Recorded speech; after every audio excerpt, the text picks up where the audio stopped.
नमस्कार. मी सतीश भिंगे, आटपाडी पत्रकार आणि अशोक पवार NM न्यूज. आम्ही दोघेही माउंट आबू येथे नॅशनल मीडिया कॉन्फरन्ससाठी 3 दिवस आलेलो आहे. या 3 दिवसामध्ये आम्ही प्रजापिता ब्रह्माकुमारी ईश्वरी विश्वविद्यालय या संस्थेचे सर्व पाहणी केली आणि या ठिकाणी आटपाडी भागातले तळेवाडी येथील भगवानबाईजे म्हणून जे भंडाराचे मुख्य आहेत ते या ठिकाणी भेटले. त्यांच्याशी आज मी चर्चेसाठी बसलो. ते आज प्रत्यक्षित भेटलेले आहेत. आपण त्यांच्याशी एक बातचीत करूया. अशोक पवार आणि सतीश भिंगे त्यांच्याशी आपण बातचीत करणार आहोत. नमस्कार भाई. नमस्ते. आपण जे आहे मानदेशातील एका छोट्याशा गावातील तळेवाडी गावातील आहे. तर थोडक्यात जे आहे ते आपल्या भागातील लोकांना आपली ओळख करून द्या. तसं मी ब्रह्माकुमार भगवानभाई तळेवाडी भगवान चौरे म्हणून माझं आडनाव चौरे आहे आणि मी 11 वर्षापर्यंत शाळेमध्ये सुद्धा गेलो नव्हतो. धनगर समाजामध्ये जन्म झालेला. 11 वर्षानंतर मी शाळेत जायला सुरुवात केली. आईवडिलांनी मना केलं, आपल्याजवळ पैसे नाही. मी म्हटलं पैसे मागणार नाही. तो रद्दीतून वह्या आणून धुवायच्या, त्यानंतर बाबळीच्या झाडावरती चढून टिंग काढायचा आणि त्यानंतर कर्जा एकत्र करून निंबोळे एकत्र करून विकून असे म्हणून शाळा शिकलो. त्यानंतर 10वी मी करगणीमध्ये केली आणि करगणीमध्ये गुरुवारच्या दिवशी कापसाचे भरणे बोरे भरणे असं करून पैसे एकत्र करून त्यानंतर मी 10वी साठी नेलकर्जीमध्ये गेलो. नेलकर्जीमध्ये 10वी झाली. त्यानंतर मला एका रद्दीच्या पुस्तकामध्ये ब्रह्माकुमारचं एक पुस्तक सापडलं आणि त्या पुस्तकाने माझ्या जीवनामध्ये इतकी मोठी कलांडली गाठली. आज मी इथपर्यंत आलो. त्यानंतर मी ITI कोर्स केला विट्यामध्ये. ITI कोर्स करत असताना तिथं ब्रह्माकुमारीची एक शाखा सापडली आणि तिथं मी जात होतो. तो मला काही सुद्धा 2 शब्द मी बोलत नव्हतो एकदम गाव, परंतु मला वाटलं की आपल्याला काही ना काही करायचं आहे.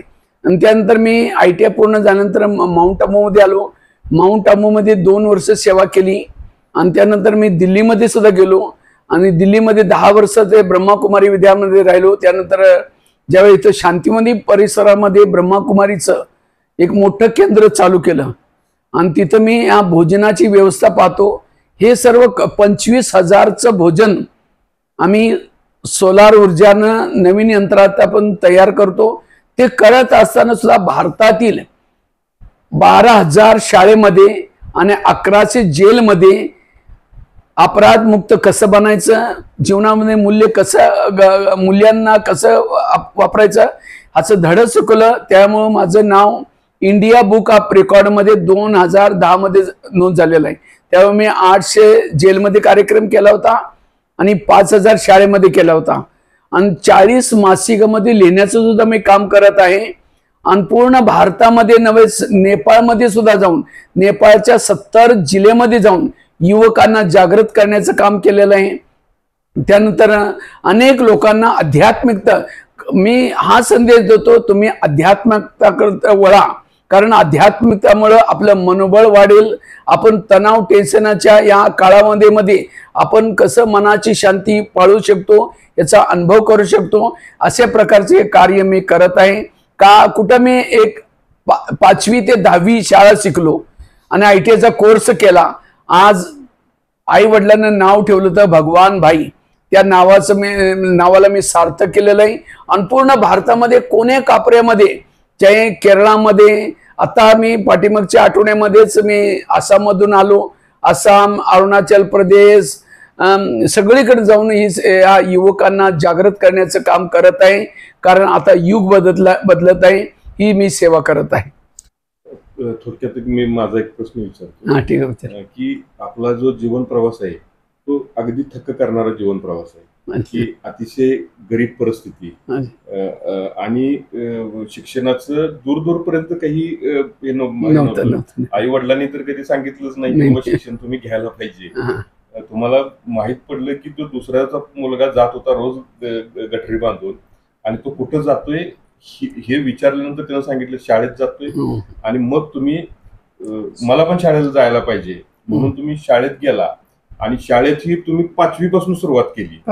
म्हणजे अगदी मधूनच तुम्ही सुरुवात केली. तिथून ही तुम्ही 10वी मध्ये अतिशय चांगल्या प्रकारे तुम्हाला 10वी मध्ये मार्क्स मिळाले आणि तुमच्यामध्ये चांगली प्रतिभा होती. त्यामध्ये तुम्ही मोठे अधिकारी किंवा आजकाल मोठ्या याच्यामध्ये तुम्ही भरारी घेतली असती. परंतु असा काय तुमच्यामध्ये एक प्रभाव पडला की ज्याच्यामुळे तुम्ही या क्षेत्रामध्ये आला, म्हणजे आणि त्याबद्दल थोडंसं थोडक्यात सांगा. म्हणजे युवकांनी बाकी याच्याकडे आजकाल जे युवक आहेत ते मोठ्या मोठ्या क्षेत्रामध्ये तामझामवाल्या ठिकाणी युवक जातात. तुम्ही त्या टायमाला युवकच होता, तर त्या युवकांना असा काय संदेश द्याल की बाबा तुमच्यामध्ये नेमकं तुम्ही ते काय गोष्ट पाहिली आणि तुम्हाला काय करायचं तुमचं लक्ष होतं? तसं माझं लहानपणापासून लक्ष, मी ज्या शाळेमध्ये गेलो चिकाटीने अभ्यास करायचा. मला वाटलं की आपण हुशार आलेलो नाही. अर्धा तास पहिलेच मी शाळेमध्ये जायचो आणि मी कधी सुद्धा शाळा चुकवलेली नाही. एक दिवस सुद्धा शाळा चुकवली नाही. आणि पहिलेच जाऊन आणि जाताना आम्ही प्रत्येक शनिवारी जाताना गाईचे शेण घेऊन जायचं आणि तिथं शनिवारच्या दिवशी त्याला सारवायचं. हे नंतर अर्धा तास पहिले जाऊन जे अंगणामध्ये जे कचरा असतो त्याला वेचून याच्यामध्ये टाकायचा. त्यामुळे शिक्षक नेहमी उदाहरण द्यायचं, हा मुलगा किती चांगला आहे, तेव्हा तुम्ही याच्यासारखे बना, तुम्ही याचे उदाहरण देत असेल. आणि त्याच्यामुळं आपलं चिकाटीने शाळा शिकून मला लहानपणी वाटलं की आपल्याला काय करायचं आहे, शिक्षक बनायचं आहे. शिक्षक बनण्याची माझी खूप इच्छा होती. शिक्षक बनवून इतरांना आपल्या आचरणातून शिकवायचं, आपण सुद्धा श्रेष्ठ आचरण बनायचं, इतरांना चांगले मुलांना घडवायचं, असं माझं खूप इच्छा होती. त्यानंतर ती जर भेटलं नाही तर मिलिटरीमध्ये जायचं आहे. मिलिटरी आणि शिक्षक मला खूप इच्छा होती. परंतु 10वीच्या ज्यावेळी मला एक रद्दीमध्ये पुस्तक सापडलं, त्या पुस्तकातून ब्रह्माकुमारी विद्यालयाचं पुस्तक सापडल्यानंतर माझं लक्ष बदललं. मला वाटलं जर काय करायचं असेल तो लोकांना सद्गुणी बनवायचं आहे, चरित्रवान बनवायचे आहे. जे लोक क्रोध करतात, असे चांगले शिकले सवरलेले सुद्धा लोक क्रोध करतात. चांगले आज किती लोकांना ताण तणाव आहे, किती लोकांना आज आपण कमवतो आणि आजारी पडून काय करतो, त्या डॉक्टरला देऊन टाकतो किंवा जेलमध्ये कैद्यांना पोलीस ठाण्यामध्ये देऊन जातो. तर हे सगळं का होतं? मी लहानपणापासून बघत होतो, आमच्या घरामध्ये गावामध्ये लोक भांडत होते, काय काय करत होते. मला वाटतं हे असं काय करतात, आपल्याला काही ना काही असं करायचं आहे, लोकांचं जीवन चांगलं बनवायचं आहे. आणि ह्याच्यामुळे मी ब्रह्माकुमारी विद्यालयामध्ये समर्पित होण्याचं लक्ष ठेवलं.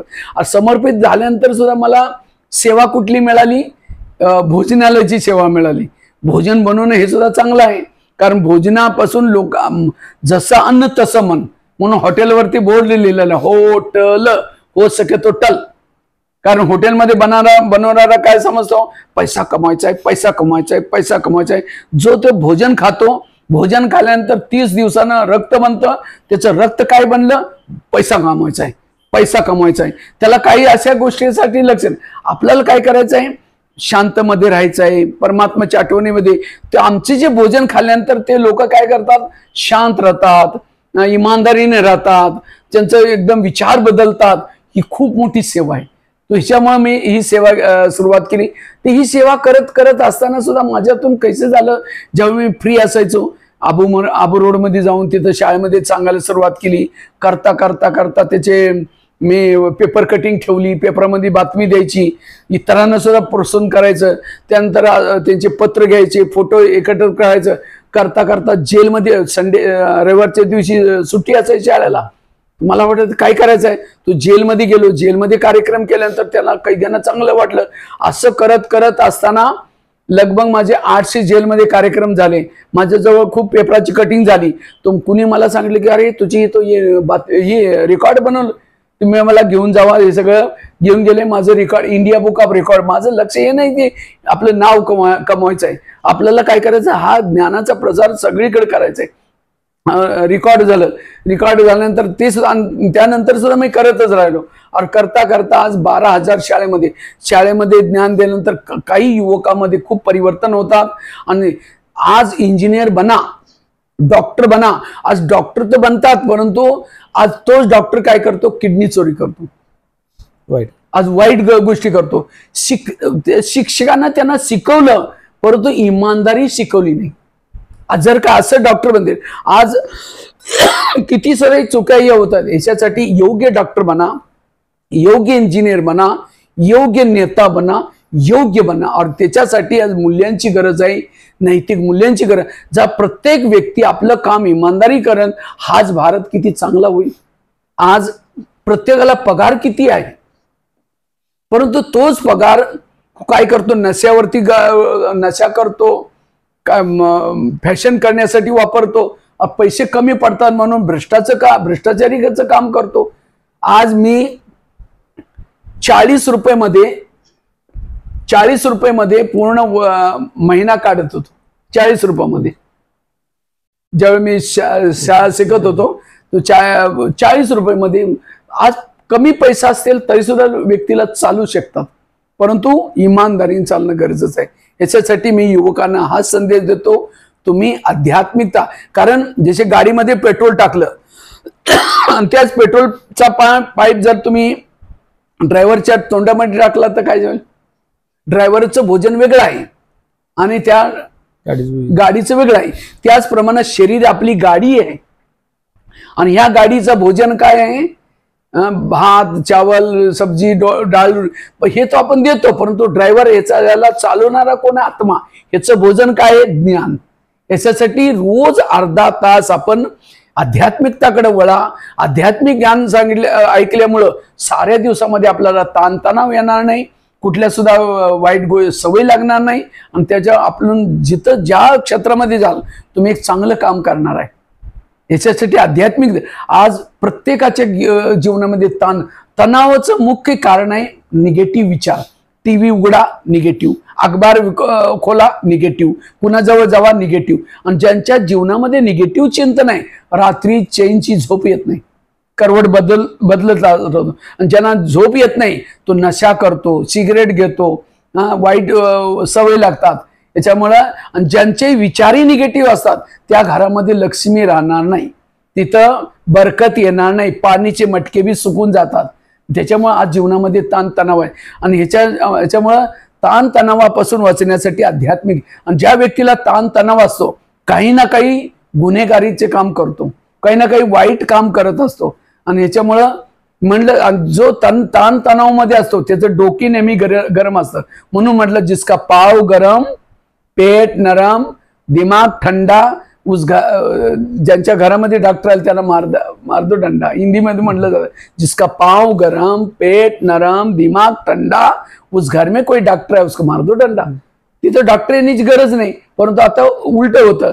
पाय नेहमी राहतात कसे, थंडे, और दिमाग राहतं गरम राहत असतं. आज आपण पायी चालत नाही, वॉकिंग करत नाही, मोबाईलमध्ये तास आपण करत राहतो, परंतु वॉकिंग न केल्यामुळं, पायी चालण्यामुळं ब्लड सर्क्युलेशन होत नाही, काही बिमारी होतात. याच्यासाठी योगा डे चालू केलेला आहे. योगा फक्त एक दिवस नाही, आपल्याला रोज काय करायचं आहे, शरीराचे व्यायाम करणं गरजेचं आहे. दुसरं, आपल्याला पोटाला नरम ठेवणं गरजेचं आहे. पोट नरम म्हणजेच संतुलित भोजन खावा. ज्यावेळी आपण पुरणाची पोळी बनतो, आपण 5-6 पोळी खातो. आणि जर काही भोपळ्याची भाजी असेल तर आपण आज मजाच आली नाही. ज्यावेळी तोंडाची चव आणि पोटामध्ये वेस्ट, जीभ की टेस्ट पेट में वेस्ट. जो जिभेला जे चांगलं वाटतं ते खाऊ नका, पोटाला जे चांगलं वाटतं ते खावा. परंतु आज प्रत्येक व्यक्ती जिभीची अधीन झालेला आहे. आणि डोकं कसं राहतं, गरम. यानं मला तसं म्हणलं, त्यानं मला गशीब घाले, माझं काय होणार, कसं होणार. प्रत्येकाचं डोकं गरम आहे, त्याच्यामुळे आजार होतात. 70% जे शरीराचे आजार होतात टेन्शन, तणावामुळं. आज कुणाला पोटाच्या संबंधित आजार होतात, ईर्ष्या करणाऱ्याला पोटाचे आजार होतात. म्हणून म्हणले जातं ना, तुम्हाला पाहून तुझ्या पोटात दुखतंय काय.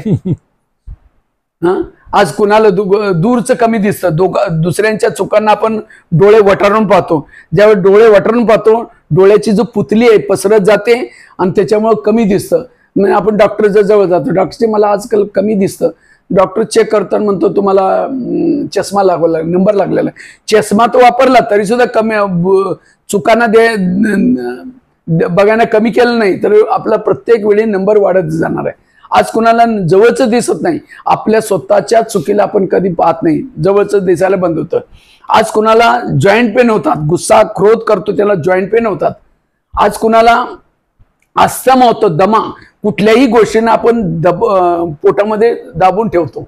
काय झालं, नाही नाही काय झालं नाही, नाही सांगा तुमच्या चेहऱ्यावरती असं उदास, नाही नाही काय झालं खूप आहे, परंतु आपण काय करतो, दाबून ठेवतो, त्यामुळे पोटाचे आजार होतात. आज कुणाला स्पॉन्डिलाइट होतो, सर्वायरल, रस्त्याला आपण जातो शेतामध्ये, जातो काही बाजारामध्ये, हा काय करतो तो काय करतो, इकडे तिकडे पाहिल्यामुळे पोटाचे आजार होतात. आणि स्पॉन्डिलाइट होतो. ज्यावेळेस स्पॉन्डिलाइट होतो त्यावेळेस डॉक्टर जवळ जातो, डॉक्टरजी माझ्या गळ्यामध्ये काय आकडण झाली 15 दिवसापासून. डॉक्टर चेक करतो, म्हणतो की तुम्हाला स्पॉन्डिलाइट झालेला आहे. आणि त्याचा इलाज म्हणून डॉक्टर काय करतो, एक मोठासा पट्टा टाकतो. तेव्हा पट्टा टाकला, 6 महिना आपण इकडे सुद्धा बघत नाही आणि तिकडे सुद्धा बघत नाही, सरळ बघून जाणार आहे. तो आज शरीराचे आजार का होतात, ज्यांचं मन आजार पडतं त्याचं तन आजार पडतं. आपण प्रत्येक गावामध्ये हॉस्पिटल खोलतो, हॉस्पिटल, पण तो मनाचा हॉस्पिटल कुठे टाकलेला आहे. तो आज प्रत्येक गावागावामध्ये या आध्यात्मिक केंद्राची गरज आहे. आध्यात्मिक केंद्रामुळं सकारात्मक सोच मिळतात. ज्या व्यक्ती सकारात्मक सोचेल तर त्यामुळं ना हॉस्पिटलची गरज आहे, ना पोलीस स्टेशनची गरज आहे, ना जेलची गरज आहे. आज कधी आम्ही सेंटरवरती बोलवतो लोक भाई बहिणांना, तुम्ही या ना हो सेंटरवरती या, ज्ञान ऐका. काय म्हणतात, आमको टाइमच नाही, आम्हाला टाइम नाही. ठीक आहे, त्याला टाइम नाही, जर इथं आला नाही, काही ना काही अपराध केला, चुकीचं काम केलं, जेलमध्ये बसण्यासाठी टाइम आहे. हा, पोलीस स्टेशन मध्ये जाण्याचा टाइम आहे, हॉस्पिटलमध्ये जाण्याचा टाइम आहे, कोर्टामध्ये बघा 100 बसलेलं आहेत. का बसलेलं आहे? तुम्ही अर्धा तास 1 तास या, मेडिटेशन करा, ज्ञानाच्या गोष्टी ऐका, तुमच्यापासून काही सुद्धा चुकीचं काम होणार नाही. ना पोलीस स्टेशन आणि हे सगळ्या जे जागा मी तुम्हाला ऐकवल्या, jail, police station, hospital, court, जेब कापणारे जागा आहेत. याच्यासाठी आपण गरीब तो गरीबच राहतो, कारण संस्कार शिकल नाही. याच्यासाठी संस्काराकडे वळा, संस्कार शिका. आज कुणाला डायबिटीज होते, शुगर कोई डायबिटीज काही गोड खाल्ल्यामुळे होत नाही.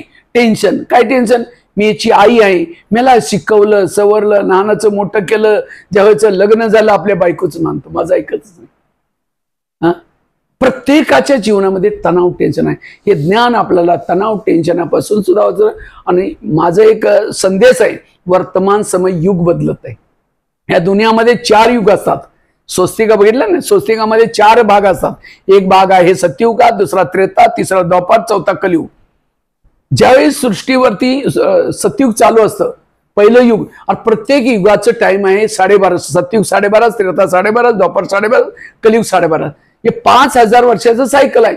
5000 वर्षांतर रिपीट होतं. ज्यावेळी मी ऐकलं एका रद्दीच्या पुस्तकामध्ये परमेश्वरानं सांगितलं होतं की गीतेमध्ये, ज्यावेळी धर्माची ग्लानी होगी तर मी येईल. धर्मग्लानीचे लक्षण अनाज पुडीमध्ये वेकलं जाईल, गाय विष्ठा खाईल, मुलगी आपल्या तोंडानं वर मागेल, केसाचा श्रृंगार होईल. अशाच वेळी मी येईल. ज्यावेळी मी येईन मला ओळखणारा कुणी कोट्यातून कुणीतला कुणी असणार आहे. कारण मी एक साधारण तणामध्ये येतो, वृद्ध तणामध्ये येतो, आणि परमात्मा येऊन 45 वर्ष झालेले, 1937 मध्ये आलेला आहे, आणि 2037 पर्यंत ब्रह्माकुमारी विद्यालय कार्य करणार आहे. ज्यावेळी मला हे झालं, माझा विश्वास झाला, मनुष्यानं 84 जन्म घेतलेला आहे, आता हे सगळ्यांचा शेवटचा जन्म आहे. तर मला वाटलं की शेवटचा जन्म आहे तर आपल्याला करून काय करायचं, आपल्याला पुढच्या 84 जन्माची तयारी करायची. माझा हा विश्वास निश्चय, त्यावेळी तो इतकंच काही चांगलं हे नव्हतं. इतका सारा अपराध वगैरे होत नव्हते, तरी सुद्धा परमेश्वर सांगत माझा विश्वास होता, म्हणून गीतामध्ये सांगितले निश्चय बुद्धी विजयंती संशय बुद्धी विनशंती. माझा निश्चय वाढला, मेडिटेशन करायला सुरुवात केली, और आज युग बदलत आहे. सतयुग पूर्ण झालेला आहे. सतयुगमध्ये सगळ्यांच्या डोक्यावरती सोन्याचे मुकुट असतात, राहण्यासाठी सोन्याचे महल असतात, देवी देवता के रूपाने आपण असणार आहोत. तिथं फक्त 9 लाख लोक असतात, म्हणून म्हणले जातं भारत सोन्याची चिडिया होती. केव्हा होती? जब सतयुग त्रेतामध्ये होते. आणि त्यानंतर त्रेतायुग येतं. त्रेतायुग मध्ये 33 करोड आपण सर्व आदि सनातन देवी देवता धर्माचे आहोत. आपण कोणी साधारण लोक नाही. आमचे जो पूर्वज आहे देवी देवताच्या कुलाचे आहोत आपण. हे जेव्हा मी ऐकलं तर त्यावेळेला माझे संस्कार हळूहळू वाढायला सुरुवात केली. त्यानंतर द्वापारयुग आलं. द्वापारयुगामध्ये धर्मात्मा आले, त्याने आपला धर्म प्रचार करायला सुरुवात केला, ग्रंथ लिहिला, पूजापाठ करण्यास सुरू केले. त्यानंतर कलियुग आलं. कलियुगामध्ये काम क्रोध विकार वाढत झालं. आता कलियुगचा अंत परमात्मा आलेला आहे. तो ये युग बदलणार आहे. तो आता मुश्किल से 14-15 वर्षांतर सृष्टीवरती पुन्हा सतयुग येणार आहे. जर का आपल्याला सतयुगमध्ये दुनियामध्ये जायचं असेल, जर का आपल्याला स्वर्गीय दुनियामध्ये जायचं आहे, देवी देवता बनायचं आहे, या ब्रह्मा कुमारी विद्यालयामध्ये येऊन येतं शिकायचं आहे. जसे आपल्याला इंजिनियर बनायचं आहे तर आपण काय करतो? इंजिनियरचा फोटो घेऊन त्याची पूजा करत नाही. ते इंजिनियर कुठल्या कॉलेजमध्ये गेला, त्यानं काय कुठले धड ऐकलं काय, इथं सुद्धा हे सुद्धा ब्रह्मा कुमारी विद्यालय देवी देवता बनवण्याचं विद्यालय आहे. इथं का पूजा वगैरे शिकवली जाते नाही. ते किती वाजता उठत होतात देवी देवता, काय खात होते, जे खायचं प्यायचं राहायचं व्यवहार हे सगळं शिकवलं जातं. आणि ह्याच्यामध्ये करत असताना ज्याने विकार पर विजय प्राप्त केला ते सतयुगमध्ये येणार, आणि ज्याने विकार पर विजय प्राप्त नाही केला वो त्रेतामध्ये येणार. याच्यासाठी माझा हाच या चॅनलच्या तर्फे संदेश आहे. युग बदलत आहे, समाज बदलत आहे. जागा व्हा आणि स्वतःला सुद्धा आपण एक चांगलं बना आणि इतरांना सुद्धा चांगलं बनव जा. नाही तो शेवटी आपल्याला माहित झाल्यानंतर पश्चाताप होणार. याच्यासाठी आपला वेळ या नशा व्यसन तणाव टेन्शन विकार ह्याच्यामध्ये हे करू नका. खऱ्या अर्थाची कमाई करा. जेव्हा मी सुरू मध्ये घरामध्ये जात होतो ते मला सगळेजण विचारत होते तुम्ही कुठल्या सोन्या चांदीच्या दुकानात आहे तुम्ही? मी म्हणलं मी हिऱ्याचा व्यापारी आहे. तो मला म्हणलं हिरे तुम्ही कुठला आहे? मी म्हणलं माउंट आबू मध्ये हिऱ्याचा व्यापार करतो, पूर्ण भारतामध्ये हिऱ्याचा व्यापार करतो. ज्ञान हा हिरा आहे, सोन्यापेक्षा सुद्धा. कारण आमच्या सांगलीच्या वरती तिथं लोक काय करत होते, 5वी 6वी शिकवायचे, नंतर सोन्या चांदीच्या दुकानामध्ये जायचं. मी बघितलं की सोन्याचं जे दुकान काय असतं त्याला भाता फुगवत ते तोंडामध्ये राख आणि काय. कारण माझा भाचा किती सुद्धा लोक सोनाचे आता ते सुद्धा सोडून परत आपल्या घरी यायला लागले ते सोडून. याच्यासाठी ज्ञानाचा व्यापार, ज्ञान दिल्यानंतर वाढत जातं, ज्ञान कमी होत नाही. याच्यासाठी आज मी जीवन आपल्या 40 वर्षापासून ब्रह्मा कुमारी विद्यालयामध्ये दिलेलं आहे. तसं आमच्या गावामध्ये सुद्धा आम्ही चालू केलेलं आहे. आमच्या गावामध्ये सुद्धा तळेवाडीमध्ये खूप चांगली ब्रह्मा कुमारीची पाठशाला आहे. कमीत कमी 40-50 लोक रोज येऊन त्याचा अभ्यास करतात. आज आटपाडीमध्ये सुद्धा आहे, करगणीमध्ये सुद्धा चालू केलेलं आहे. मी ज्यावेळेला आलो तो ब्रह्मा कुमारीमध्ये सांगली जिल्ह्यामध्ये फक्त सांगलीमध्येच होतं ना, विटामध्ये होतं, कुठं सुद्धा नव्हतं. तरी सुद्धा एका रद्दीतून त्या पुस्तकातून आज ही सृष्टीवरती येणाऱ्या परमेश्वराला ओळखलं. आणि तुम्ही तर चांगल्या मोठ्या शहरामध्ये राहता, मी तर तळेवाडीमध्ये सुद्धा एकदम शेतीमध्ये राहत होतो, जिथं एका झोपडीमध्ये राहत होतो. काडाचं घर होतं आणि त्याच्यामध्ये राहून मला माहित आहे ज्यावेळी दिवाळी आम्ही साजरं करत होतो, एकदा दिवाळीची सुट्टी होती तर आम्हाला वाटलं की आता दिवाळी करायची. आमची माताजी करंज्या कानोले तळत होते. इतका मोठा पाऊस आला, त्या पावसामध्ये काही सुद्धा मी बिलकुल. आणि अशा याच्यातून निघून सुद्धा आपण आज इंटरनॅशनल संस्था, माझा एक लेख छापला होता हिंदी ज्ञानामृत मध्ये, धूल में छिपा हुआ हिरा. एक धूल मध्ये पडलेलो 8 दिवस महिनाभर आंघोळ सुद्धा करत नव्हतो आम्ही सर. 8 दिवस, कारण घरचे तेच शेळ्यामध्ये होता, जायचं शेळ्याच्या पाठीमाग जिथं लावलं तिथं झोपायचं. ते घोंगडं खाली अर्धन वरती अर्धन तिथं झोपायचं. परंतु अशा जीवनातून सुद्धा घराची शेतीवाडी सुद्धा काम केलेलं आहे. आम्ही मोठ सुद्धा चालवलेलं आहे, कोळप सुद्धा चालवलेलं आहे, त्यानंतर नागर सुद्धा हाकलेलं आहे, गाडी सुद्धा शेतामध्ये घेऊन सगळं घराचं काम करत असताना सुद्धा आता 40 वर्षामध्ये ब्रह्माकुमारीमध्ये असताना सुद्धा आता सुद्धा आम्ही त्या गरीबातून आलेलो आहे. तरी सुद्धा मी लक्ष ठेवलं होतं की 60 वर्षापर्यंत स्लीपरमध्ये यात्रा करायची आहे. कधी सुद्धा एसी मध्ये आणि फ्लाईटमध्ये जायचं नाही. तो ह्याचा माझ्या या धारण्याचा प्रभाव इतरांना इतका पडतो. तुम्ही म्हणता की तुम्ही इतकं मोठे संस्थामध्ये येता तरी सुद्धा आपले आचरण, शिक्षक त्याला म्हणलं जातं जो आचरणातून शिकवतो, आचार्य. म्हणून आज माझ्या वाणीचा प्रभाव इतरांना का पडतो? कारण माझ्या जीवनामध्ये, स्वतःच्या जीवनामध्ये त्या गोष्टी आहेत. म्हणलं जातं एक विद्यार्थी भटकला काही सुद्धा कमी पडणार नाही, परंतु एक शिक्षक बिघडला सारा समाज बिघड सकता है. याच्यासाठी आपल्यावरती खूप मोठी जबाबदारी आहे. याच्यासाठी आम्ही इतकं सारे करत असताना एकदम आपल्या जिथून आलो त्या भूमीला विसरत नाही, त्या आपल्या मातृभूमीला विसरत नाही. आपले संस्कार, साधी राणी आणि उच्च विचार, याच्यासाठी आज तुम्ही युवकांना सुद्धा, इतरांना सुद्धा आध्यात्मिकतेकडे वळा, हीच माझा संदेश आहे. याच्यासाठी धन्यवाद. ओम शांती. शांती. तुम्ही कारागृहामध्ये जे एवढे प्रोग्राम केले त्यातला काय अनुभव तुम्ही सांगू शकता? कारागृहामध्ये ज्यावेळी मी जातो आता, कारण मी थोडं जॅकेट वगैरे वापरून जातो, त्यांना वाटतं की हा कोणी मंत्रीजी वगैरे भाषण करत आहे. ज्यावेळी मी जातो त्यावेळी मी सांगतो की भाई आपण का म्हणून असा अपराध करतात. त्यावेळी ते उठून म्हणतात आमची गरिबी होती, त्यामुळे आम्ही चोरी केली आणि चोरीत मी पकडलो गेलो.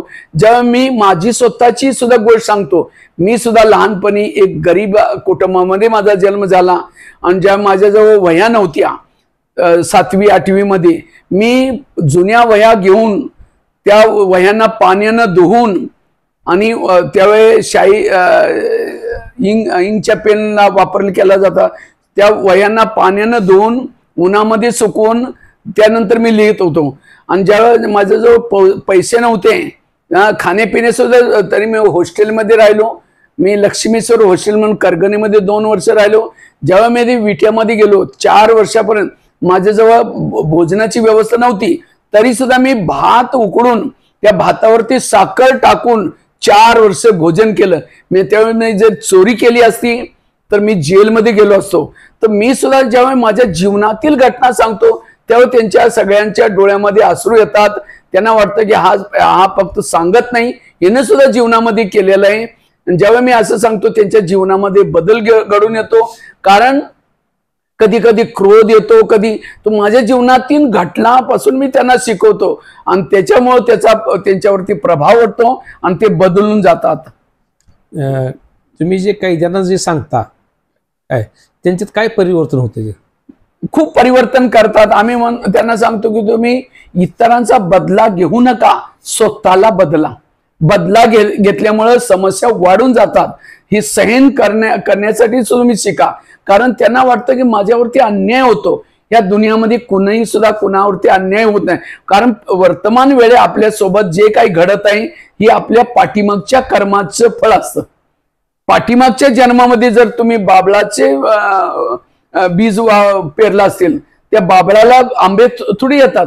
तर आज त्यांना हे सांगून देतो की आपल्या शेजारचे पाजारचे घरातील जे लोक आहेत, कुणी देऊन घेण्यासाठी आलेले आहेत, कुणी तुमच्याकडून काही ना काही घेणे, याच्यासाठी बदला घेण्याऐवजी तुम्ही सहन करा. सहन करणं हे सुरूमध्ये कडवट असतं, परंतु त्याचा परिणाम चांगला असतो. असं सांगितल्यामुळे त्यांच्यामध्ये बदल घेऊन येतो.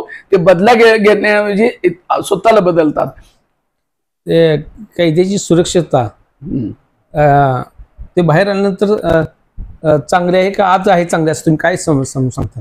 कधी कधी मी ज्यावेळेस लेक्चर करत असतो, भाषण करत असतो, त्यावेळे काही कैद्यांना काय वाटतं की आपण इथं कुठं फसलो गेलेलं आहे.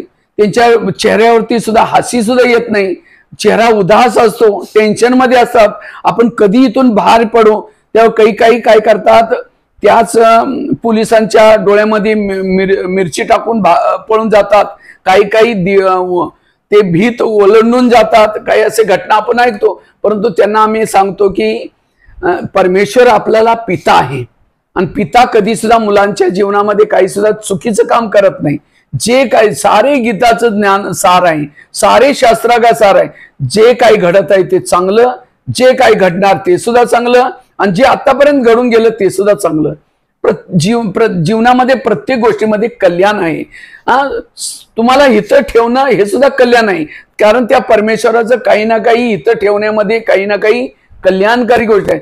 जर काही तुम्ही बाहेर असता ते बाहेर असल्यानंतर तुम्हाला काही ना काही घटना घडली असती, कुणाचा ऍक्सिडेंट झाला असता, कुणी काही झालं असतं, त्यामुळे परमेश्वरानं तिथून तुम्हाला इथं ठेवलेलं आहे और मोठे मोठी भीती बांधून सुरक्षा गार्ड ठेवलेला आहे, ताकी जेणेकरून कुणी यमराज सुद्धा तुमच्याकडे येऊन तुम्हाला काही सुद्धा हित करू नये.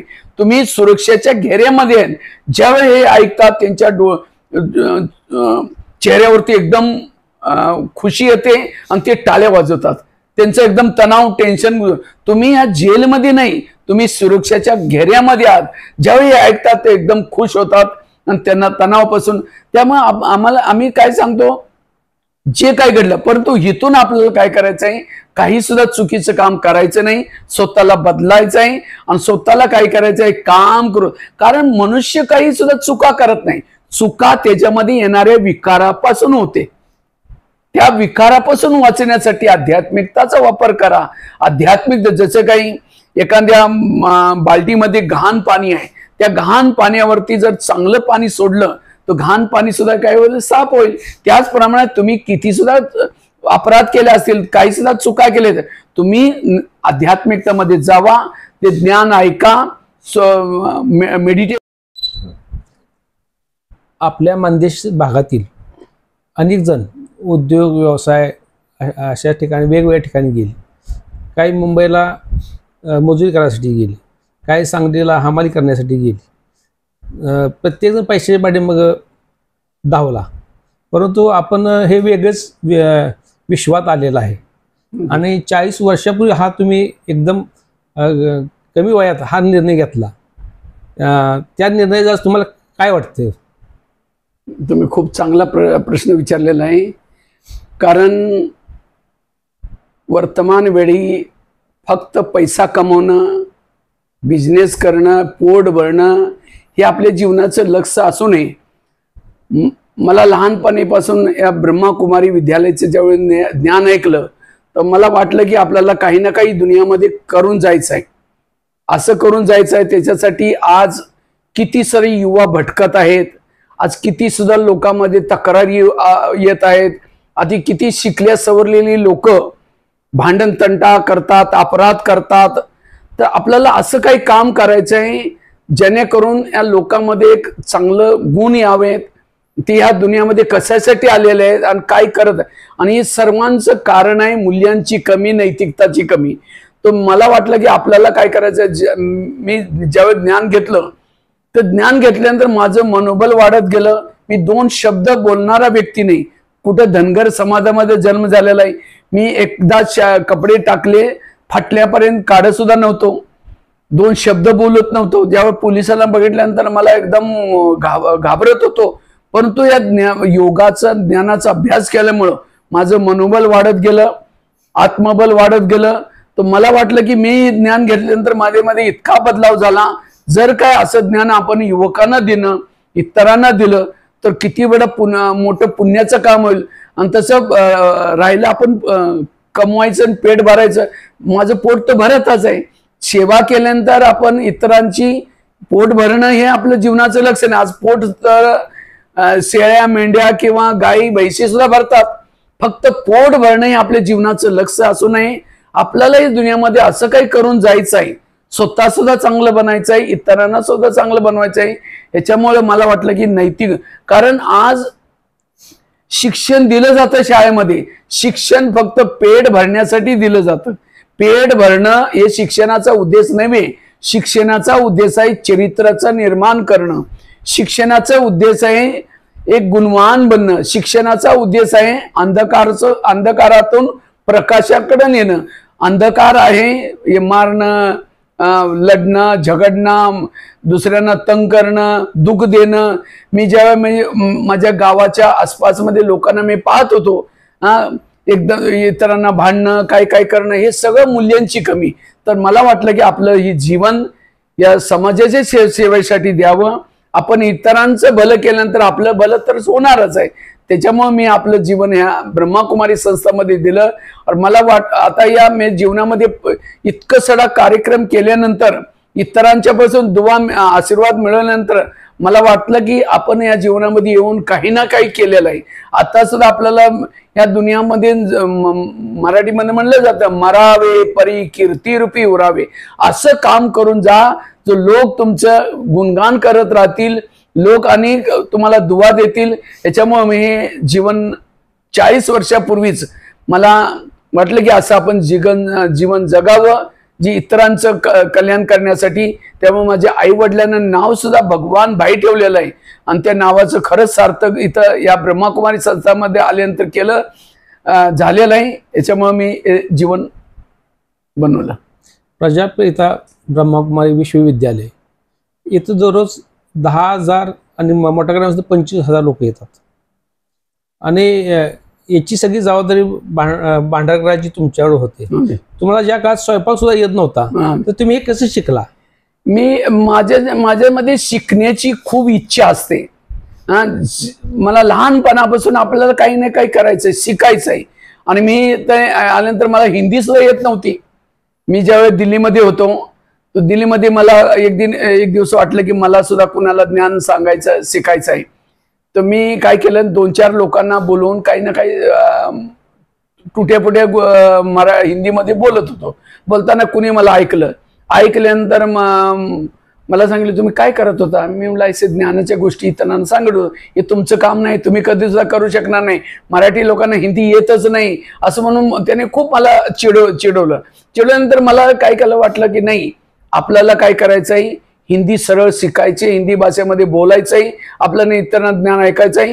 त्यामुळे मी इतरांना सांगणं सोडून दिलं. मी रोज एका बगीचेमध्ये बसत होतो आणि तिथं झाडांच्या एक रोपटे, त्याला काय म्हणलं जातं, कुंडी असतात ना, त्या कुंड्यांना मी काय समजत असेल, हे युवा बसलेले आहेत, या माता भगिनी बसलेल्या आहेत. त्या कुंड्याच्या समोर मी जवळजवळ 10 वर्ष 1 तास लेक्चर करण्याची प्रॅक्टिस केली. आणि ती प्रॅक्टिस करता करता माझी इतकी सारी सवय झाली. आज 12,000 शाळेमध्ये, 800 जेलमध्ये, 1100 जेलमध्ये लेक्चर करून इंडिया बुक ऑफ रेकॉर्ड मध्ये नाव नोंद केलं. मी प्रत्येक गोष्टींना काय केलं, पॉझिटिव्ह घेतलं. आणि एक दिवस मला वाटलं की मला काही ना काही करायचं आहे. कुणी मला सांगितलं, तुम्ही इतकं मोठं कार्यक्रम करता, त्या कार्यक्रमाच्या बातम्या किंवा तुम्ही युट्यूबमध्ये किंवा गुगलमध्ये तुमचे फोटो का म्हणून टाकत नाही? मला तर इंटरनेट, गुगल हे काही येत नव्हतं, कारण माझी शाळा 5वी ते 10वी झालेली आहे. आणि आमच्या शाळेमध्ये इंग्लिश शिक्षक सुद्धा नव्हते, इंग्लिश कमी होती माझी. तर मी काय केलं, एका फ्लॉपीमध्ये, त्यावेळेस फ्लॉपी चालत होते, CD फ्लॉपी, त्या फ्लॉपीमध्ये काही फोटो टाकून एक बाईंच्या जवळ गेलो, कम्प्युटरवाल्याजवळ. मी म्हणलं, माझं फोटो काही ना काही इंटरनेटमध्ये तुम्ही टाका. आणि मी तेव्हा किचनमध्ये सेवा करून गेल्यामुळे माझे सगळे कपडे वगैरे पिवळे झालेले, हळदी लागलेली. त्यांनी मला सांगितले, तुम्ही पैशाचे आदमी मनुष्य, तुम्ही भंडारमध्ये सेवा करता, तुमचे फोटो इंटरनेटमध्ये कुणी टाकणार आहे? मला वाटलं की इंटरनेट, कम्प्युटर काय असतं, आपल्याला शिकायचं आहे. मी दुपारी झोपण्याऐवजी रोज अर्धा तास, 1 तास कम्प्युटरच्या समोर जाऊन शिकायला सुरुवात केली. शिकता शिकता आज इतकं सारे शिकलेलं आहे. माझे युट्यूबमध्ये 10 चॅनेल आहेत, 10 चॅनेल, BK भगवान भाई म्हणून तुम्ही लिहा. आणि त्या 10 चॅनेलमध्ये कमीत कमी 10,000 20,000 से ज्यादा लेक्चर्स, खूप सारे ब्लॉग्स. आज प्रत्येक व्यक्तीच्या गुगलमध्ये सुद्धा सर्च करा BK भगवान भाई, आमच्या तुम्ही गावांच्या नावानं सुद्धा सर्च केला तरी सुद्धा येणार आहे. आज प्रत्येकाच्या खिशामध्ये बसलेलं आहे. जर काय माझ्या जीवनामध्ये परिस्थिती आली नसती, मी शिकलो नसतो, परिस्थितीतून मी शिकलो. मानदेशातील अनेक माणसं काही साहित्य क्षेत्रात, गदी माडगुळ असतील, शंकरराव असतील, व्यंकटेश माडगुळ, नासir इनामदार, ते साहित्य संमेलनाचे अध्यक्ष झाले. त्यानंतर काही कवी झाले, काही क्रीडा क्षेत्रात काम केलं. तुम्ही आज जे काम करत आहे, तुम्ही भांडाराचं काम सांभाळून सुद्धा आज अनेक ठिकाणी लेक्चर देता. तुमचं 10वी शिक्षण झालेलं आहे, तुम्ही ITI काम केलेलं आहे, परंतु तुम्ही नेपाळमध्ये जाऊन सुद्धा भाषणं ठोकता. तुमचे मी लेख बघितलेले आहेत. तर ते कसं अवगत केलं आणि आपली मराठी भाषा महाराष्ट्रीयन भाषा असताना सुद्धा आज तुम्ही हिंदीमध्ये चांगलं बोलता, नेपाळमध्ये जाऊन लेक्चर देता, ते कसं तुम्हाला शक्य झालं? ते कारण काय झालं, ते लेख लिहिण्याची सुद्धा एक घटना आहे. मी काय केलं, मला वाटलं आपण लेक्चर करतो, 100 लोक, 1000 लोक, 5000 लोक ऐकतील. जर काय एक लेख लिहिला, आमच्या महाराष्ट्रामध्ये एक अमृत कलश म्हणून मासिक निघतं प्रत्येक महिन्यातून. आणि मी ज्यावेळी दिल्लीमध्ये गेलो, तो दिल्लीमध्ये मराठीवाला कोणी सुद्धा बाई बहीण नव्हते तिथं. तर मला वाटलं की आपली मातृभाषा विसरू नये म्हणून आपल्याला काय लिखाण चालू करायचं. त्या दिवशी मी काय केलं, रात्रभर जागून एक लेख लिहिता 2 वाजल्या. त्यानंतर पुन्हा वाचलं, त्याच्यामध्ये खूप चुका झाल्या, नंतर करेक्शन केलं, नंतर लिहिलं. तर दुसऱ्या दिवशी मी फोटोकॉपी करण्यासाठी एक बाईच्या जवळ घेऊन गेलो. मला बाईजी याला फोटोकॉपी करा. त्यांनी वरती खाली पाहून काय म्हणलं, तुम्ही लेखक थोडे बनणार आहे. फाडून त्या 25 तुकडे केले आणि कचऱ्यामध्ये टाकलं त्या लेखाला. आणि मी पैसे सुद्धा घेऊन गेलो, माझ्या 5 कॉपीचे पैसे घेऊन गेलो. तर फोटोकॉपी भांडण तंटा करायचंय, मी बोलला नाही, आजपासून लेख लिहायचा परंतु फोटोकॉपी करायची नाही.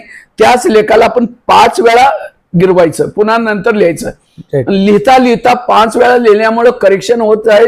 लिहिता आज 40 मासिकाचे लेखक आहेत आणि किमान 3000 पेक्षा सुद्धा वरती विषयावरती लेक्चर लिहिलेलं आहे. आणि माझे लेख असतात सकारात्मक चिंतन, क्रोधाचं कारण, क्रोध का येतो. आणि ते लेक्चर लिहिण्यामुळे माझ्या भाषणामध्ये भाषण करण्यासाठी सुद्धा मला आता झोपेतून सुद्धा कोणी उठवलं तर माझ्याजवळ लिहिण्यामुळे काय होतं, त्या डोक्यामध्ये जातं, कधी सुद्धा विसरू शकत नाही.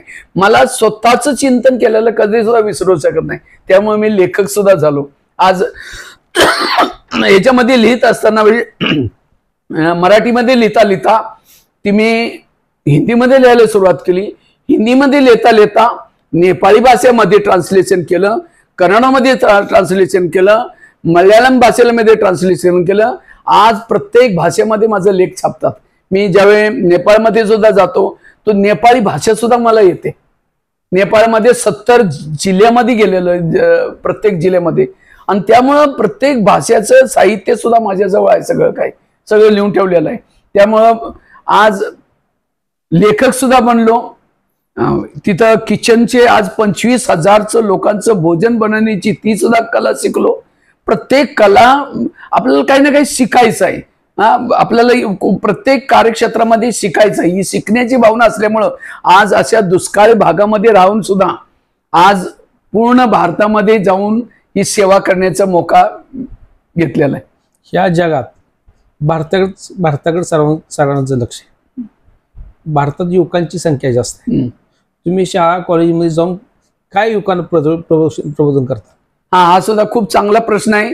कारण तुम्ही युवक बघत आहेत, आजच्या युवकामध्ये ज्यांना जर काही दिशा नसेल किंवा सकारात्मक चिंतन नसेल, तो तोडफोड करण्याचं काम करतो. याच्यामुळे युवकांना चांगली दिशा द्या, आध्यात्मिक दिशा द्या. आज युवकामध्ये क्रोध, निगेटिव्हिटी, नोकरी करायचं हेच भरलेलं आहे. परंतु आपलं आज पोटाला काय पाहिजे, 2च रोट्या पाहिजेत. ते 2 रोट्या कमवण्यासाठी आज आपण काय करतो, इतरांना पाहतो. याचा जो इतका मोठा मोबाईल आहे, इतका मोठा, काही युवक काय करतात, आपल्या आई वडिलांना त्रास देतात. एक युवक तो एकदम डिप्रेशन मध्ये गेला होता. मी त्यांना विचारले, तू का डिप्रेशन मध्ये गेला?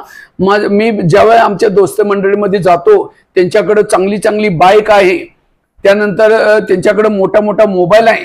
हे पाहिल्यानंतर मला एकदम वाटतं की आपले आई वडील आपल्याला प्रेम करत नाही. त्याच्यामुळे एकदम विचार करून काय करतो, तो डिप्रेशन मध्ये जातो.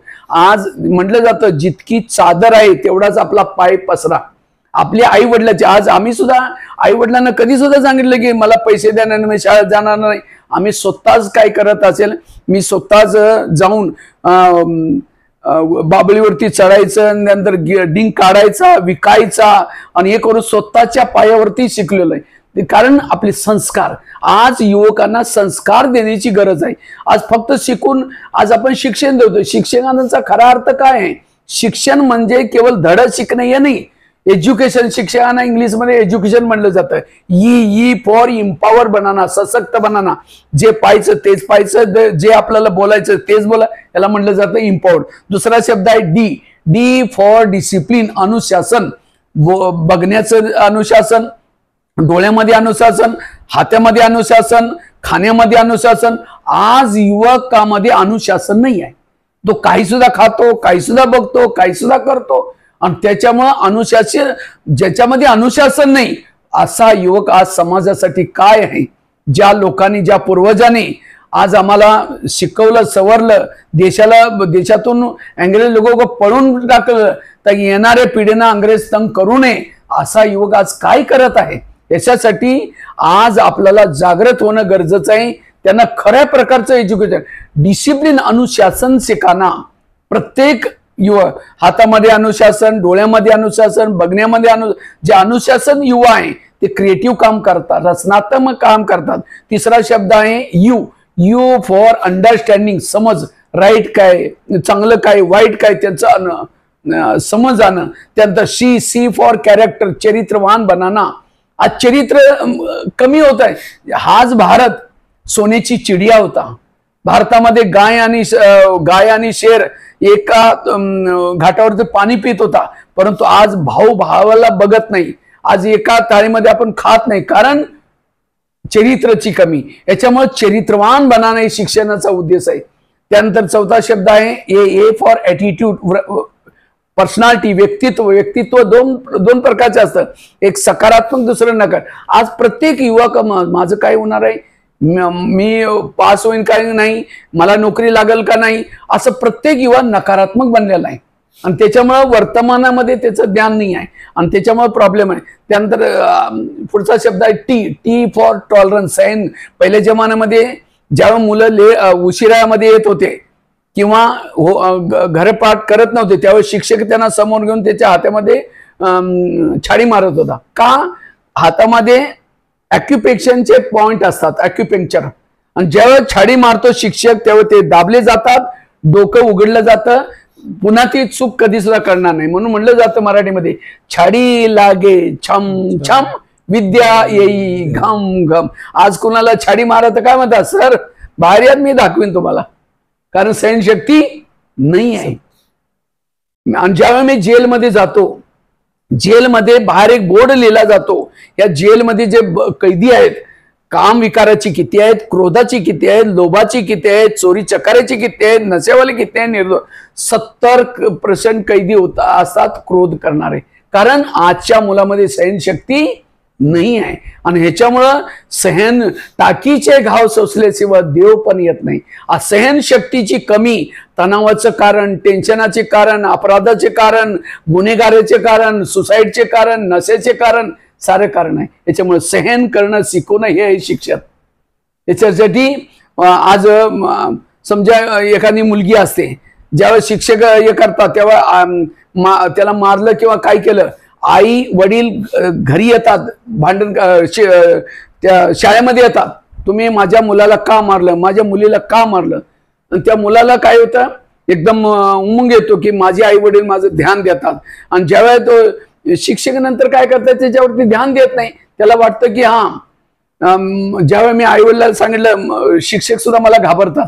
तीच मुलगी ज्यावेळेस त्याचं लग्न होतं, ज्यावेळेस घरी त्याच्याजवळ जाते, त्यानंतर घरी काय होतं त्यावेळेस सोडून परत येते, कारण सहन करणं शिकवलं नाही. याच्यासाठी सहन करणं शिकवणं, I for integrity, O for after, हे शिकवणं हे आहे शिक्षण.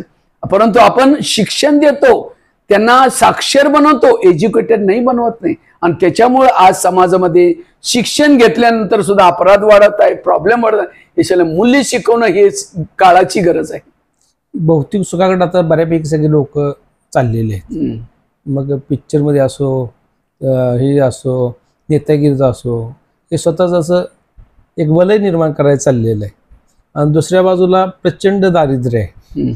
शिक्षणाचा खर्च महाग झालेला आहे आणि कुटुंब व्यवस्था पहिली एकत्र होती, आता कुटुंब व्यवस्था विभक्त झालेली आहे. आज आई वडिलांना एकच मुलगा आहे बऱ्यापैकी आणि त्यामुळे काय होतंय, मुलाचे हाट लाड पुरवले जातात आणि ही मोठी समस्या झालेली आहे.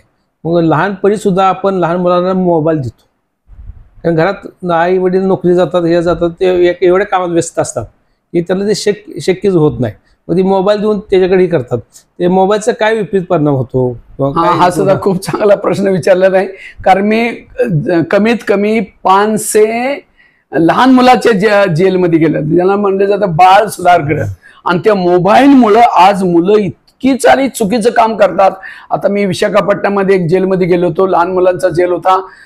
कमीत कमी 300 मुलं तिथं जेलमध्ये होती. एका मुलाला विचारलं, तू जेलमध्ये का म्हणून आलास? तो म्हणतो की मी रोज टीव्ही बघत होतो आणि टीव्ही मध्ये एक ऍडव्हर्टाईज येते, washing machine Nirma powder, machine मध्ये निरमा पावडर टाका तो कपडे साफ होतात. त्याला त्याची एक बहीण होती, काळीशी होती, साऊथ मध्ये काळे लोक असतात.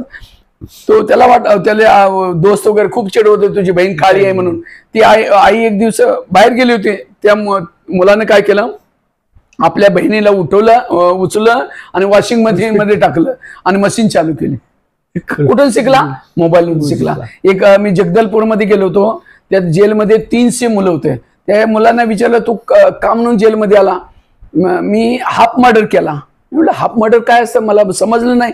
जेलरला विचारलं, त्याने सांगितलं की एका मुलाचं हात पाय कुऱ्हाडीने कापलं त्यानं. म्हणलं तू कुठं शिकला? मोबाईलमध्ये शिकला. आजची मुलं जे काही वाईट शिकतात मोबाईलमधून शिकतात. आज मुलांचे केस कसे कापतात, इतकंच वरत ठेवतात टोपडीसारखं आणि कापतात. एका आता मी ट्रेनमध्ये येत होतो, त्या एका मुलाचं अर्धच केस कापलेले, अर्धे बाकी होते. मला नावी केस कापता कापता पळून गेला. नाही सर, मी एक फिल्म पाहिली होती, त्या फिल्ममध्ये असंच होतं.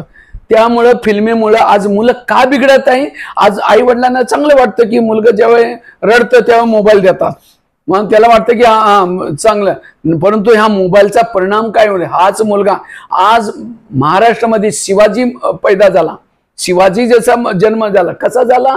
कारण ज्यावेळेस शिवाजीची आत्मा जिजामाताच्या गर्भामध्ये होती, त्यावेळेस तिनं काय केलं, दांडपाटा चालवलं, चांगल्या चांगले ग्रंथ वाचल्या, चांगले चांगले साहित्य वाचलं, त्याच्यामुळं तलवारी चालवल्या. ते संस्कार त्या मुलावरती घडलं. परंतु आजची आई काय करते, जेव्हा मुलगा 9 महिना गर्भामध्ये असतं, फेसबुक चालवते, व्हॉट्सअप चालवते, युट्यूब चालवते आणि सर्व ते चुकीचे संस्कार टाकले. आणि तेव्हा मुलगा जेव्हा बाहेर येईल काय करणार? याच्यामुळं फक्त मुलांना जन्म देणं आपला हे नाही, त्या मुलांचे संस्कार घडवणं हे गरजेचं आहे. नाही तो ज्या समाजामध्ये काय काय होईल याच्यासाठी आजच्या मुलांना, आजची मुलं का बिघडतात? गलत संगत, सिनेमा, टीव्ही.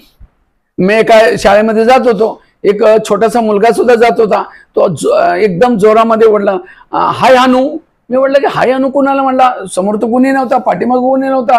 मी नंतर थोडा समोर गेलो, एक हनुमानचं एक मंदिर होतं, हनुमानाला पाहून तो म्हणतो हाय हानू. आज आपण भारतामध्ये राहणार आहे, भारताची संस्कृती, आपले कुठले सुद्धा पूर्वज पहिल्यांतर आपण उभं राहतो, उभं राहून दोन्ही हात जोडतो आणि डोकं काढून त्यांचा आशीर्वाद घेतो. परंतु आजची मुलं सिनेमा, पिक्चर इंग्लिशमध्ये पाहतात. इंग्लिश फिल्ममध्ये काय असतं, इथं कुणी जर मोठा दिसला तर आपण काय हाय हॅलो आवर म्हणतो.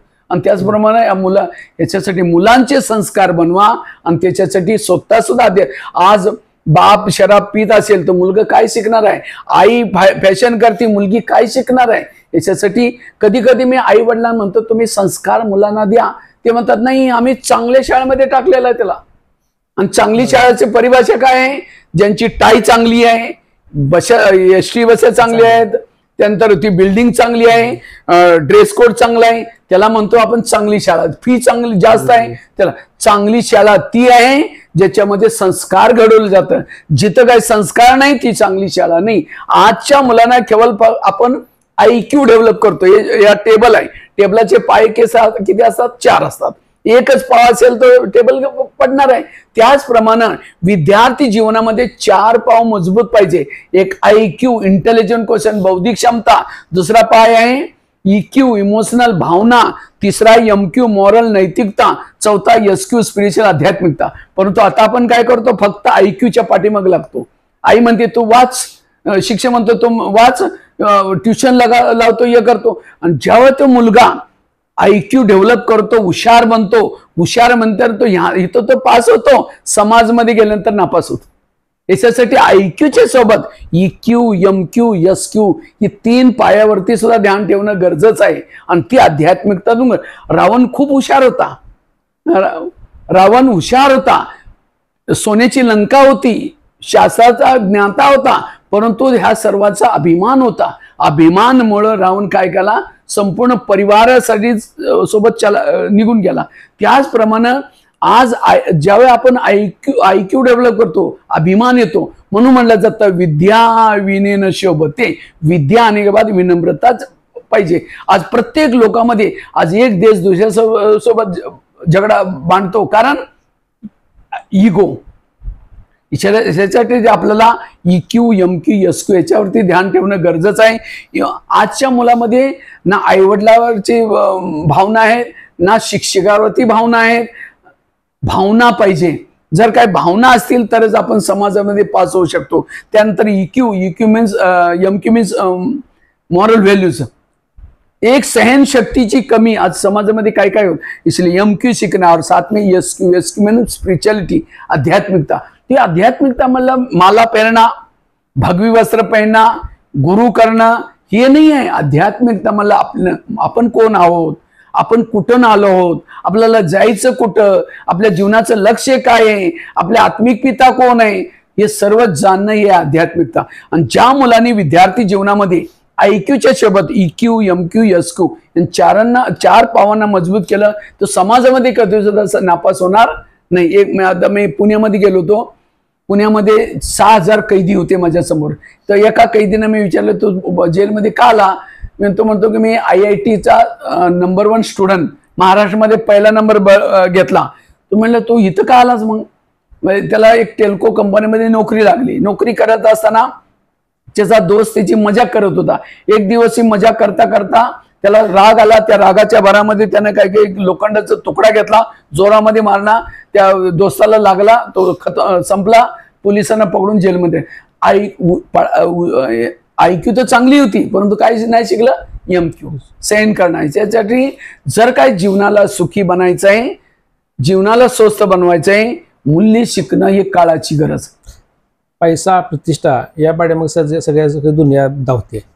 मग आपण अगदी कमी वयात आपला सगळा संसार सोडून प्रजापित्व विश्वविद्यालयामध्ये आला. तर इथं तुम्ही काय नेमकं अनुभवलं. मी अनुभवलं की तसं आपल्या जीवनामध्ये खरी आपली संपत्ती आपले गुण, आपले संस्कार. कारण गुण और संस्कारानुसार आपल्याला लोक खऱ्या प्रकारचा मान देतात. खरी आज पैसा धन संपत्ती आज आहे, उद्या संपणार आहे, परंतु आपले गुण आणि संस्कार कधी संपणार. और जर गुण आणि संस्कार असतील तर पैसा सर्व काही आपल्या पाठीमागे येत असतं. आज आमच्याकडे काय कमी आहे. जिथं लक्ष्मी असते, विद्या असते, सरस्वती असते, संस्कार असतात, तिथं लक्ष्मी आपणे आप येणार आहे. याच्यासाठी लक्ष्मीच्या पेक्षा सुद्धा तुम्ही धावा, विद्याकडे जावा, सरस्वतीकडे. परंतु सरस्वती केव्हा येणार आहे, जेव्हा आपण संस्कारित असून, ज्याप्रमाणे आपण हंसाप्रमाण बनून, हंस अर्थात आपण इतरांचं गुण पाहिणं, इतर आपल्यामध्ये गुण स्वच्छ साफ आपलं जीवनाला बनवणं, हे हंस बनल्यानंतर आपल्यानंतर आपल्या पैसा वगैरे सगळं. आज आम्हाला काही कमी आहे, आमच्या सगळं काय आहे, परंतु आम्ही कधी सुद्धा संस्काराला सोडलं नाही. याच्यासाठी संस्कार तुम्ही बनवा. संस्कार असल्यानंतर तुमच्याकडे सगळं काही येणार आहे. जर संस्कार रहित तुमच्याकडे धनसंपत्ती असेल, त्या धनसंपत्ती सुद्धा टेन्शन येणार आहे तुम्हाला. सुखानं नींद येणार नाही, झोप येणार नाही. बऱ्यापैकी असा समज आहे की आपला सगळा संसार सोडून म्हणजे सगळं घरचे नातेवाईक सगळं सोडून सगळं विसरून आपण या विश्वविद्यालयात येतो. काय मग त्याचा पुढच्या पिढीवर काय परिणाम होतो का. याचा पुढच्या या इथं सोडायचं काही सुद्धा नाही. काही लोकांची गरज आहे. आज आम्हाला चान्स इथं समर्पित होण्याचा चान्स सर्वांना नाही मिळतो. आमच्या विद्यालयामध्ये हे नाही सांगितलं जातं तुम्ही घराला सोडून या वगैरे. जर काही तुमची आई वडिलांची सुट्टी असेल तर या आई वडिलांची चिठ्ठी घेऊनच इथं ठेवलं जातं. कारण मी आई वडिलांना ज्यावेळी चिठ्ठी मागितली मला असं ब्रह्मकुमारीमध्ये राहायचं आहे, त्यांनी सांगितले तुम्ही स्वतःच शिक्षण घेतलं, स्वतःच तुम्ही आमच्याकडं आम्हाला काही सुद्धा त्रास दिला नाही, काही सुद्धा केलं नाही, याच्यासाठी आम्ही तुम्हाला आपल्या स्वखुशीने सुट्टी देतो. म्हणून त्यांनी काय केलं, सुट्टी दिलं आणि त्यामुळे इथं आलो. तर इथं काही समर्पित लोक याच्यासाठी राहतात, येणाऱ्या लोकांची सेवा करण्यासाठी. बाकी या संस्थामध्ये आपल्या ग्रस्तामध्ये राहून आपल्याला जी जबाबदारी आहे ती करून आपल्याला कार्य, कारण हे सुरुवातीपासून आपली भारतीय संस्कृती आहे लक्ष्मीनारायण ग्रस्तेमध्ये सुद्धा राहून आपल्याला आपल्या जीवनामध्ये आपल्याला जो जबाबदारी आहे ते सांभाळून सुद्धा आपल्याला काय काय कारभार करायचा असं शिकवलं जातं. हाच प्रश्न पडला सर्वांना की आपण सगळं संसार सोडायचं नाही. सोडायचं असेल तर काय सोडायचं आहे, आपल्यामध्ये जो दुर्गुण आहेत, आपल्या अंदर जे काम क्रोध लोभ आपण काय करतो, हे आपण आध्यात्मिकला उलट केलेलं आहे. आपण म्हणतो घराचा त्याग केल्यानंतर घर कुठलं, या शरीर आत्म्याचं घर आहे. या शरीररूपी घरांना विसरा, कारण विकारांची उत्पत्ती होती या शरीराच्या भानामुळे. ह्या घराला विसरा. लोकांनी काय केलं, ते शरीर घराला सोडून गेलं. आपण म्हणतो उपवास करा. कुठला उपवास? उप म्हणजे जवळ, वास म्हणजे राहणे, मन बुद्धीनं त्या परमेश्वराच्या जवळ राहणे हा उपवास आहे. लोकांनी पोटाचा उपवास केला, मन बुद्धीनं तिकडे राहिले नाही, त्याच्यामुळं त्याचा संघाचा रंग आपल्यावरती लागलाच नाही. आपण म्हणतो काय करा, आपण आता दिवाळी साजरी करणार, दिवाळीमध्ये आपण काय करतो, दिवे लावतो, सफाई करतो. तो कशासाठी? लक्ष्मी येण्यासाठी. आई आली कधी लक्ष्मी कधी येते, ज्यावेळेला लक्ष्मीचे वाहन आहे उल्लू, घुबड, त्याला मराठीमध्ये घुबड म्हणलं जातं. आणि घुबडाला लाईट मध्ये दिसणारच नाही.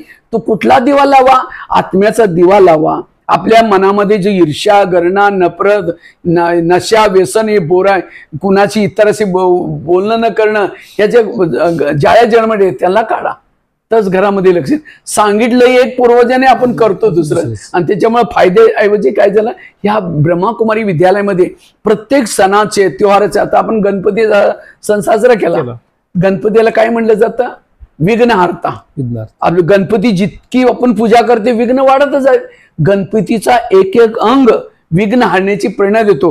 गणपतीचं पोट मोठं असतं. पोट मोठं मतलब कुणी काही तुला मला म्हणलं, काही शिव्या गाळी दिली, काय त्याला तुम्ही तुमच्या पोटामध्ये ठेवा, त्याला समजून घ्या, विघ्न संपवेल. परंतु आता कुणाच्या पोटामध्ये काय सुद्धा पचत नाही. गणपती पूजा करतो त्या पोटामध्ये काय विघ्न वाढतील.